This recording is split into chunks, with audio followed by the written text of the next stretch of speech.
It's another episode of the About Mansfield Consumer Advice Series. I'm your host, Steve Cosio. We appreciate you being here today. And as always, over here on my right, that would be your left, Dr. Joseph Adams. He is the chiropractor at Calibration Chiropractic and Functional Health. Welcome back to About Mansfield. Thanks for having me, Steve. And today we are doing our continuing series on migraines. And so let's just go ahead and jump right in it. What causes people to suffer from a migraine attack? Yeah, so last time we chatted a little bit about what the causes of migraines are, and the big thing to take away from that is that migraine patients are just sensitive, okay? So they don't have normal brains. Let's back up. Sure. Because of the click. So what causes people to suffer from a migraine attack? So like we talked about on the last episode, people who have migraines have sensitive brains. Right. And so they are sensitive to various stimuli that normal people are not. And so to help them mitigate the amount of migraine pain that they have, we have to reduce those triggers. And the trigger list is very large. The grouping of triggers is, about 5 things. And so that's one of the things that we need to cover is how these things trigger migraines and what people can do to help themselves at home in their daily lifestyle. Some of the triggers I hear about, red wine. Mm-hmm. Is that not a trigger? That is one of the triggers, yeah. Oh, and I love red wine, but I don't suffer from migraines. But so what are some of the other triggers, and if you want to go deeper into red wine? Yeah, so with red wine, basically what's going on is that people are not able to convert certain components of the red wine. And so tyramine is one of them that you find in certain foods. Another one is sulfurases.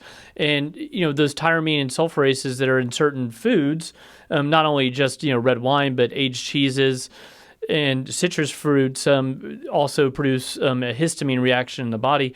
All 3 of those things in foods can give people a migraine event if their bucket, if you will, gets overfilled with all the different triggers. So we just have to, remember that it's not just the food group. There's also 4 other groups of triggers that can cause people to have their bucket overfill and then have a migraine event. So as they say that everything is okay in moderation. So if you're saying there's a bucket, if I have too much red wine, it's going to fill that bucket. We're going to have a migraine, or with aged cheeses or what have you.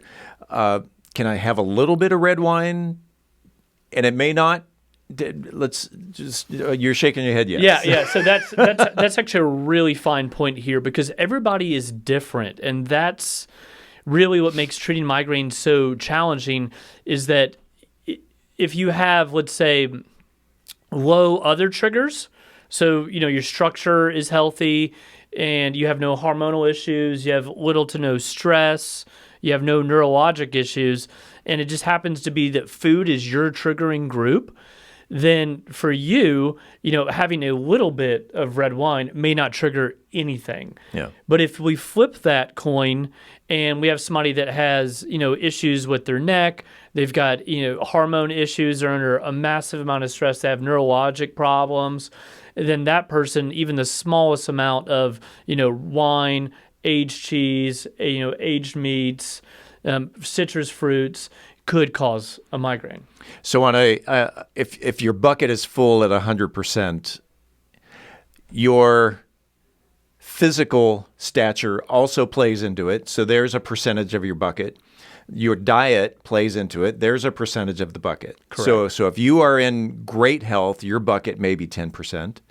A little bit of wine may add another 10%. What we're trying to alleviate is getting to 100%. That is exactly it. So that's what people have to realize is that you have to assess your trigger load based off of the 5 groups. And just to make that really clear, it is, structure. So, how healthy primarily is the neck region.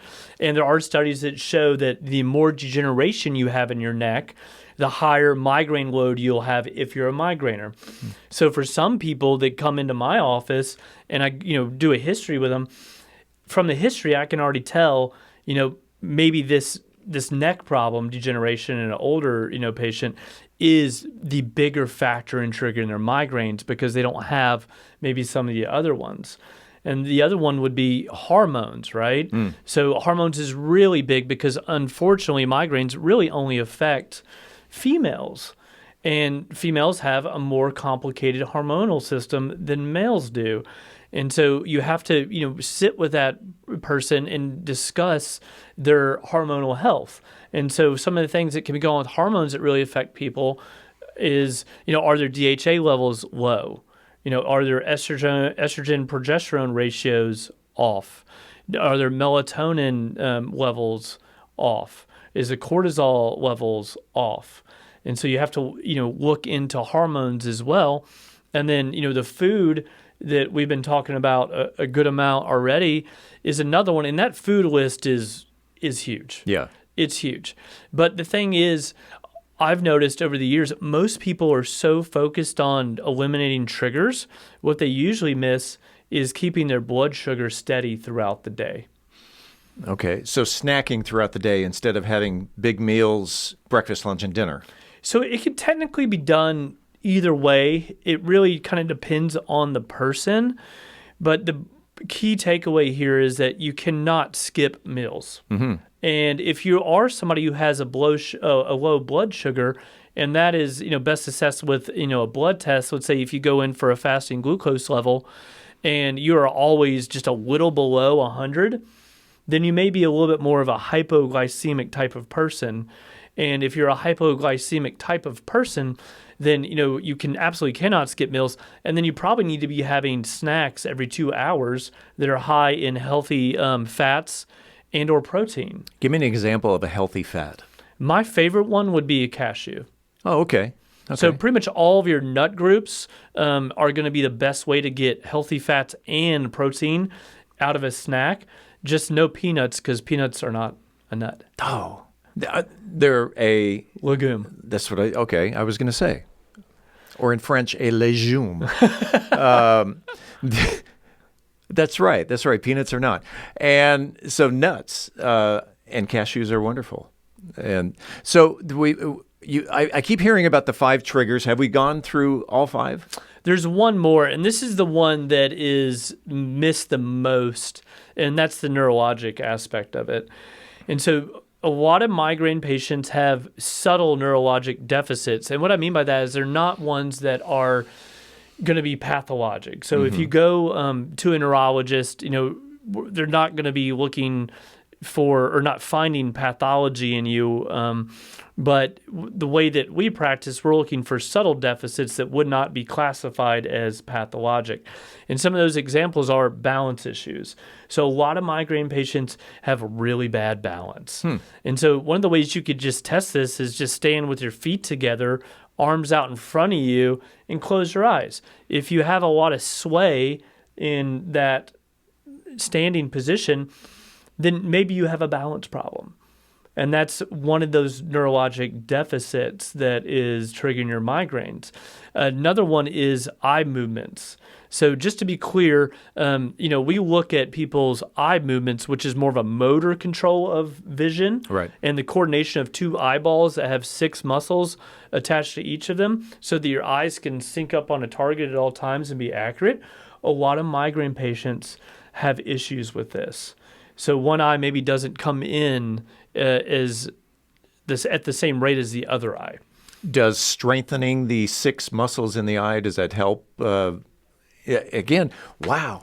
It's like, I know I'm not a doctor, but so strengthening the 6 muscles and doing eye muscle exercises. Exactly. So that's what we do. So this is called dynamic vision, and it's not looked at by your optometrist.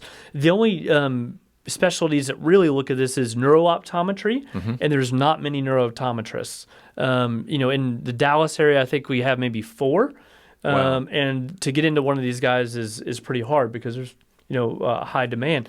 So eye movements, just strengthening those strengthens the nerve itself and the connection to the brain to control the eye movements, and that takes another thing off your list that's dysfunctional. Another one would be autonomic problems. And so autonomic problems are when your body isn't able to regulate the automatic processes that you don't have to think about, okay? So that's things like your blood pressure. You don't have to think about regulating your blood pressure. You don't have to worry about constricting your pupils when you're in a bright room. True. And these are some of the things that we find on migraine patients is that sometimes, the side of the affected brain, would say the part that is not regulated as well as the other side, one of those pupils sometimes is bigger. So a lot of times, I'll see a migraine patient, I walk in the room to do an exam, and I'm staring at them, and their right pupil is like twice the size of their left. And that's with, sun, And sunlight shining. you know exactly what's going on. Yeah, immediately I'm like, there's some autonomic problems here. Let's go over those 5 triggers again. You had mentioned neurological, diet, physical structure. That's 3 of the 5. The other 2 were? So you're also going to have hormones. Hormones. Yep. And then stress levels. Okay. And those kind of go together, like lifestyle and stress, because it's really hard to treat a migraine patient, let's say, that's in like the most stressful time of their life, because that changes the hormones. Sure. That makes sense. Let's see if I got these 5 again. Stress level, hormones, physical, neurological, and diet. Yes. There you go. That's it. If someone wanted to reach out to Dr. Joseph Adams at Calibration Chiropractic, how can they get a hold of you?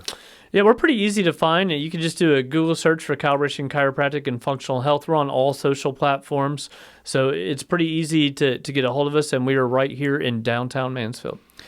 That, my friends, is a 10-minute nugget of information. That is 10 minutes with Dr. Joseph Adams, Calibration Chiropractic and Functional Health.